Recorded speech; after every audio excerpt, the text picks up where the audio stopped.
নমস্কার বন্ধুরা, আজ আবার একটা ভিডিও নিয়ে হাজির। তো অতি অবশ্যই বলবো ভিডিওটা ভালো লাগলে লাইক কমেন্ট শেয়ার করবেন, চ্যানেলে নতুন হলে সাবস্ক্রাইব করে নেবেন। তো ভিডিও অতি অবশ্যই ট্রান্সফার মার্কেট রিলেটেড হবে, অর্থাৎ দল বদল নিয়েই খবর থাকবে, যেটা এই মুহূর্তে অন্যতম গুরুত্বপূর্ণ খবর। দেখুন, বিদেশিদের নিয়ে অনেক আপডেট দিয়েছি। ইস্টবেঙ্গল অনেক বিদেশির সঙ্গে কথাবার্তা বলছে, কারণ এবার অস্কার বুজো নিজের টিম তৈরি করবেন, আর অতি অবশ্যই তার ছাত্ররাই এক্ষেত্রে প্রায়োরিটি। তো অস্কার তার ছাত্রদেরকে নিয়ে আসছে একে একে। যেমন আপনাদের বলেছি, মিগুয়েল ধরে রাখুন অলমোস্ট ডান, তবু যেহেতু সই-সাবুত হয়নি মিগুয়েলের সঙ্গে, তো এটা অন্তত এই 95% ধরে রাখতে পারেন। মিগুয়েলের সঙ্গে 1+1 চুক্তি হচ্ছে। মিগুয়েল অর্থাৎ ১ বছরের চুক্তি, তারপর যদি তার পারফরম্যান্স ভালো থাকে দেন আরেক বছর এক্সটেনশন হবে। এর পাশাপাশি আপনাদেরকে জানিয়েছি যে আশরার গফুরভ তার সঙ্গে যোগাযোগ করে রেখেছে বা করছে ইস্টবেঙ্গল। তাকেও কিন্তু নিতে চাইছে এই ডিফেন্সিভ মিডফিল্ডারকে। এবং, এবং যেটা আরেকটা গুরুত্বপূর্ণ খবর, যে ইস্টবেঙ্গল কিন্তু চাইছে প্রত্যেক বিদেশিকেই ছেড়ে দিতে। অর্থাৎ ইস্টবেঙ্গলে এক্সিস্টিং যে সমস্ত বিদেশিরা রয়েছেন তাদেরকে ছেড়ে দিতে চাইছে কিন্তু ইস্টবেঙ্গল কোচ অস্কার ব্রুজো। এমনকি অস্কার চাইছেন যে দিয়ামান্তাকোসকেও ছেড়ে দিতে। হ্যাঁ, ঠিকই শুনছেন, দিয়ামান্তাকোসকেও কিন্তু ছেড়ে দিতে চাইছেন অস্কার ব্রুজো। থাকলে একমাত্র মাদি তালাল থাকতে পারেন। আদারওয়াইজ অস্কার কিন্তু চাইছেন প্রত্যেককেই ছেড়ে দেওয়া হোক। এখন যদি দেখা যায় যে দিয়ামান্তাকোসের কোনো টিম পাওয়া গেল না, সেল আউট করা গেল না দিয়ামান্তাকোসকে, বা তার এজেন্ট নেগোসিয়েশনে এলো না, তো অগত্যা তাকে রেখে দিতে হবে। আদারওয়াইজ কিন্তু টোটাল টিমটাই অলমোস্ট বিদেশি টিমটা কিন্তু পাওয়ার প্যাক টিম হতে চলেছে, এবং নতুন বিদেশিদের আমরা দেখতে পারবো নেক্সট সিজনে। এবার যদি আসা যায় ঘরোয়া বা স্বদেশীয় ফুটবলার বা দেশীয় ফুটবলারদের বা ডোমেস্টিক ফুটবলার, যেভাবেই আপনি ডাকুন না কেন, ডোমেস্টিক ফুটবলেও কিন্তু বা ফুটবলারদের তালিকাতেও কিন্তু একাধিক চেঞ্জ হতে চলেছে। পিভি বিষ্ণু, পিভি বিষ্ণু কি মোহনবাগানে যাবে নাকি মুম্বাই সিটি এফসি? আমরা জানি যে আহ, বিক্রম প্রতাপ সিংকে নিতে চাইছে ইস্টবেঙ্গল, এবং বিক্রম প্রতাপ অনেকাংশে পিভি বিষ্ণু থেকে এগিয়ে আছে বলে মনে করছে আহ, ইস্টবেঙ্গল শুধু নয়, অনেকেই মনে করছে সেটা। এবং মুম্বাই সিটি এফসির সঙ্গে কিন্তু এই পিভি বিষ্ণু অর্থাৎ বিক্রম প্রতাপ সিংকে দিয়ে মুম্বাই চাইছে যে তারা পিভি বিষ্ণুকে নিতে, অর্থাৎ সোয়াইপ ডিলে যাতে এটা হয়, সেটা তারা চাইছে। কিন্তু ইস্টবেঙ্গল এখানে বেঁকে বসছে। ইস্টবেঙ্গল কিন্তু কোনোভাবেই পিভি বিষ্ণুকে ছাড়তে রাজি নয়। যদি ইস্টবেঙ্গল যে অফার নতুন করে পাঠিয়েছে বিষ্ণুকে, বিষ্ণু এখনো পর্যন্ত, যতক্ষণ পর্যন্ত আমি এই ভিডিও করছি তখনো পর্যন্ত পিভি বিষ্ণু তাতে সম্মতি জানায়নি, বা তার এজেন্ট। ইস্টবেঙ্গল তা সত্ত্বেও কিন্তু পিভি বিষ্ণুকে কোনোভাবেই ছাড়তে চাইছে না। ইস্টবেঙ্গল চাইছে এক্ষেত্রে যে নন্দকুমার শেখরের সঙ্গে এই বিক্রম প্রতাপ সিং এর একটা সোয়াইপ করতে। কিন্তু আবার নন্দাকে চাইছে না মুম্বাই সিটি এফসি। ফলত এটা নিয়ে একটা জটিলতা বলুন বা একটা দড়ি টানাটানি, এটা কিন্তু চলছে মুম্বাই সিটি এফসির সঙ্গে। এবার কিন্তু ধরে নেওয়া যেতে পারে যে মুম্বাই সিটি এফসিরও ঘর ভাঙতে চলেছে ইস্টবেঙ্গল। ইস্টবেঙ্গল কিন্তু চাইছে যে টোটাল বিদেশিকে চেঞ্জ করতে। অর্থাৎ যদি দেখুন যে মিগুয়েল মিডফিল্ডে অ্যাটাকিং মিডিও হিসেবে খেলবে। আ পাশাপাশি গফুরভকে ডিফেন্সিভ মিডফিল্ডার হিসেবে নিয়ে আসা হচ্ছে। এর পাশাপাশি আইসল্যান্ডের যে আ জনকে নিয়ে আসার কথা হচ্ছে, আইসল্যান্ডের ক্যাপ্টেন যিনি সৌদি প্রো লিগে খেলেন, যার বয়সটা একটু ফ্যাক্টর করছে, ৩৪ বছর। কিন্তু বিদেশি প্লেয়ার ৩৪ বছরে, এবং এই প্লেয়ারটি ফর্মেও রয়েছে।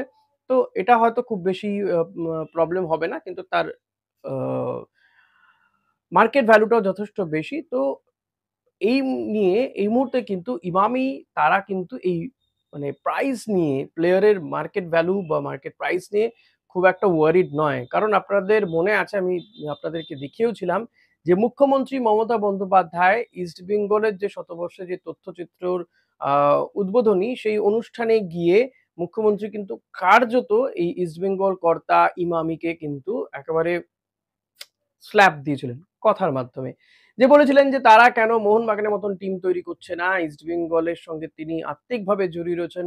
কেন ইস্টবেঙ্গল ট্রফি পাচ্ছে না, ভালো টিম কেন তৈরি করছে না, এবং তারপরে তড়িঘড়ি কিন্তু ইস্টবেঙ্গল কর্তারা, ইমামি কর্তারা তারা বৈঠকে বসেন, এবং বৈঠকে বসে কার্যত তারা একেবারে চ্যালেঞ্জ নিয়ে নিয়েছেন যে নেক্সট সিজনে তারা এমন টিম বানাবেন যা বাংলার টিমকে কিন্তু, বাংলার টিমগুলো তো বটেই, আইএসএল এর টিমগুলোকে কিন্তু চমকে দেবে। একেবারে ধামাকাদার টিম তৈরি হবে এবং সেই পথেই কিন্তু ইস্টবেঙ্গল এগোচ্ছে। তাই পয়সা বা মার্কেট প্রাইস নিয়ে এসব কিছু নিয়ে ইস্টবেঙ্গল ভাবতে চাইছে না। তবে হ্যাঁ, একাধিক প্লেয়ারকে তারা যে ট্রান্সফার ভ্যালু দিয়ে আনবে এমনটা নয়। কয়েকজনকে হয়তো ট্রান্সফার ভ্যালু দিয়ে কয়েকজনের সঙ্গে এই সোয়াইপ ডিল করে এভাবে কিন্তু ইস্টবেঙ্গল যেতে চাইছে। তবে বিদেশিদের ক্ষেত্রে এক্ষেত্রে কিন্তু অস্কার একেবারে তার স্ট্রেট নির্দেশ রয়েছে যে যাতে সমস্ত বিদেশিকেই ছেড়ে দেওয়া হয়। যদি দিয়ামান্তাকোসকেও সম্ভব হয়তো তাহলে তাকেও ছেড়ে দেওয়া হোক। আমার যদ্দূর মনে হয় যে দিয়ামান্তাকোসের যা ফর্ম রয়েছে তাতে এই মুহূর্তে তাকে কেউ নিতে চাইবে না। যদি না আই লিগের কোনো ক্লাব হয়, আদারওয়াইজ কিন্তু দিয়ামান্তাকোসের ফর্ম এই মুহূর্তে খুব একটা ভালো নয়। তো ইস্টবেঙ্গল সাউল ক্রেসপোকে যেমন দিতে চাইছে, সাউল ক্রেসপো হয়তো তাকে আই লিগের কোনো ক্লাব ইন্টার কাছে ইন্টারেস্ট শো করেছে বলে জানা যাচ্ছে। নিশু কুমার তারও এই বছরের চুক্তি শেষ হয়েছে। নিশু কুমার শোনা যাচ্ছে যে তিনি উড়িষ্যা এফসির দিকে পা বাড়িয়েছেন। তো নিশু কুমারকে ছেড়ে দেবে ইস্টবেঙ্গল এবং যেটা জানা যাচ্ছে যে ইস্টবেঙ্গল এবছর অনেক প্লেয়ারকে হয়তো এই মার্কেটে অ্যাভেলেবল করে দেবে যাতে তারা অন্য টিমে চলে যেতে পারে। এবছর ইস্টবেঙ্গল ডিফেন্স যেটা সাজাচ্ছে তাতে কিন্তু দেখা যাচ্ছে যে ইস্টবেঙ্গল অলমোস্ট ভারতীয় ডিফেন্ডারদের নিয়েই কিন্তু তাদের টিম সাজাতে চাইছে এবং এক্ষেত্রে অ্যালেক্স হাজির নামও কিন্তু রয়েছে, অর্থাৎ সেন্টার ব্যাকে আনোয়ার আলী প্লাস অ্যালেক্স হাজি। ভাবতে পারছেন কেমন হবে ডিফেন্সটা? নো ডাউট যদি এই প্লেয়ারগুলো চলে আসে ইস্টবেঙ্গল টিম কিন্তু ভারতের অন্যতম সেরা টিম হবে বলাই যেতে পারে। ইস্টবেঙ্গলের একটা লিগাসি আছে। সেই লিগাসিটা নিঃসন্দেহে গত কয়েক বছরে তাদের যে পারফরম্যান্স, সেই পারফরম্যান্সের জন্য একটু ডাউন গিয়েছে। কিন্তু আবার চাইছে ইস্টবেঙ্গল এবং ইমামি তারাও কিন্তু চাইছে যে ইস্টবেঙ্গল সেই লিগাসি আবার ফিরে পাক। সেই যে ঐতিহ্য, ইস্টবেঙ্গল মানেই একটা লড়াই, সেটাকে তারা ফিরে পেতে চাইছেন। আর অস্কারকেই তারা এক্ষেত্রে অস্কারের দেখানো পথেই তারা এগিয়ে যেতে চাইছেন।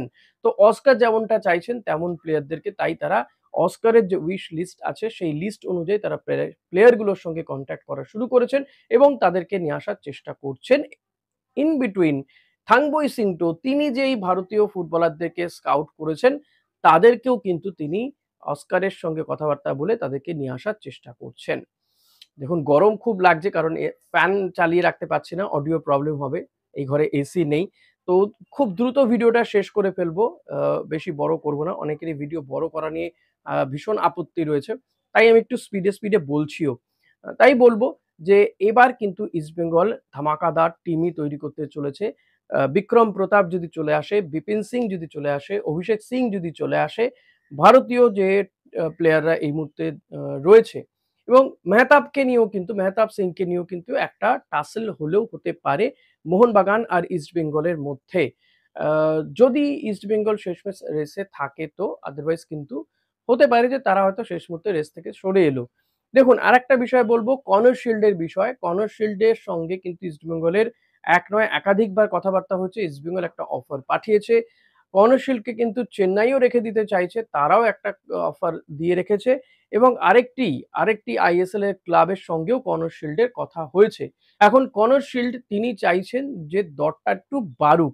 তিনি এটা বুঝেই কিন্তু চাইছেন যে আ শেষ সিদ্ধান্ত তিনি নেবেন। সো ফার যতদূর আমি জানি আজ পর্যন্ত টিল টুডে কনর শিল্ড কিন্তু এখনো কোনো সিদ্ধান্ত নেননি। এখন আপনাদের প্রশ্ন হবে যে মিগুয়েলকে যদি নিয়ে আসা হয় তাহলে কনর শিল্ডের কি প্রয়োজনীয়তা রয়েছে? আমার মনে হয় অস্কারের ভাবনা চিন্তাতে অন্য কিছুই ঘুরপাক খাচ্ছে। কারণ মিগুয়েল হচ্ছেন অ্যাটাকিং মিডফিল্ডার। কর্নার শিল্ড অনেকগুলো পজিশনে খেলতে পারেন। তিনি প্রচুর লোড নিতে পারেন। তো অস্কার হয়তো অন্যরকম কিছু ভেবেই কর্নার শিল্ডের প্রতি ঝাঁপাতে বলেছে টিম ম্যানেজমেন্টকে। That is Y corner shield তাদের লিস্টে রয়েছে। কর্নার শিল্ডের সঙ্গে কথাবার্তাও এগিয়েছে। নোয়া সাদুয়ের ক্ষেত্রেও কিন্তু বলা যেতে পারে বিষয়টা একই।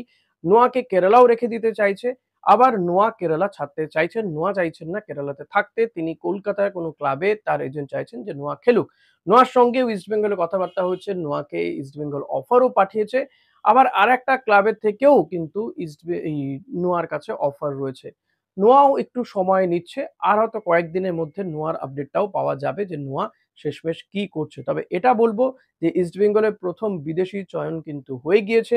এবার ইস্টবেঙ্গল চাইছে একজন সঠিক ডিফেন্ডার। আর এই ডিফেন্ডারটা হতে পারে হয়তো উরুগুয়ে বা আফ্রিকান কোনো কান্ট্রি থেকে কিন্তু ইস্টবেঙ্গল নিয়ে আসতে পারে। ক্যামেরুন থেকে আসতে পারে। এর আগে যখন এই উইন্টার ট্রান্সফার উইন্ডোতে কথা হচ্ছিল, যখন ঠিক ভেবে দেখুন ট্রান্সফার উইন্ডোর পরে ফ্রি প্লেয়ারদের নিয়ে কথা হচ্ছিল, তখন মেসি বাউলিকে নিয়ে আসা হলো। তখন একজন ডিফেন্ডারের সঙ্গেও কিন্তু কথা হয়েছিল বলে আমি জেনেছিলাম। এখন জানি না সেই কিনা নাকি অন্য কোনো প্লেয়ার। তো ভবিষ্যতে তার নাম জানতে পারলে অতি অবশ্যই আপনাদের সঙ্গে শেয়ার করে দেব। আ আজকের ভিডিওতে এই আরেকটা বিষয় বলবো, জিতিন এমএসও কিন্তু ইস্টবেঙ্গলের রাডারে রয়েছে। আ এর পাশাপাশি বলবো যে মুম্বাই সিটি এফসি বলুন, কেরালা বলুন, এরা কিন্তু প্রত্যেকেই চাইছে তাদের এবারের এই টিমকে রিবিল্ড করতে। নর্থ ইস্টও কিন্তু এবার আরো বেশি টাকা ঢালতে চাইছে। ভালো মানের বিদেশিকে তারা আনতে চাইছে। শোনা যাচ্ছে একজন মরক্কান প্লেয়ারের সঙ্গেও তাদের কথাবার্তা নাকি অনেক দূর এগিয়েছে। মরক্কান প্লেয়ার এমনিতেই তাদের টিমে রয়েছে।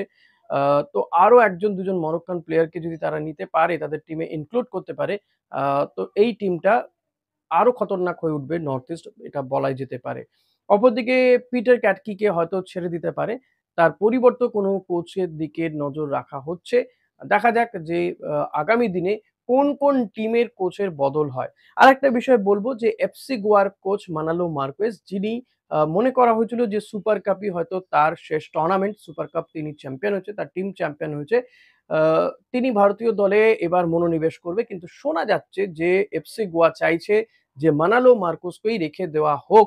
মানালোও চাইছেন যে তিনি যেহেতু এই আ এফসি গোয়া তারা এএফসি খেলবে, তো মানালোও কিন্তু থেকে যেতে চাইছেন। এখন দেখা যাক যে তিনি ভারতীয় কোচের পদ থেকে পদত্যাগ করেন নাকি সরে দাঁড়ান, নাকি এইভাবেই এই ২ জায়গাতেই তিনি খেলিয়ে যাবেন, সেটা দেখা যাক কি করা যায়।